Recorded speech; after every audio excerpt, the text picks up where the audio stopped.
Na-realize ko habang sinasabi ni Alvin na hindi tayo talaga dapat masanay sa madali. Masanay tayo dapat at piliin natin kung saan tayo lalago, kung saan tayo mas matututo. Kasi yun ang bagay na tinuturo. Kasi yung pagtuturo ng Diyos, iba ang paraan niya eh. Ano? Sabi ng Isaiah chapter 55 verse 8, your ways are not my ways, your thoughts are not my thoughts. Yung kaparaanan ninyo, yung kaisipan ninyo, hindi ko yung kaparaanan.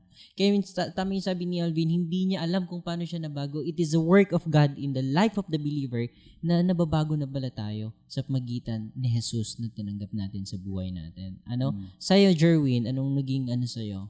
Sa akin, iba yung words na kilala mo lang ang Diyos sa na-experience mo yung Diyos. Kasi, pwedeng di ba sa mundo, pagalingan, patalinuhan, pero ang pinakamalaga yung buhay na nabago. Yun daw yung milagro na hindi yung kayang gamutin ng kahit na anong gamot, pero ang nagpagamot si Jesus. Parang, kung sa tingin ng tao, parang wala ka ng hope, pero pag nag-fix mo yung eyes mo kay Jesus, kaya kanyang baguhin. Ko lang, put God first, it changed everything. Process siya. Kung di-describe ko siya ng maiksi, parang butterfly, proseso siya na pag-bloom.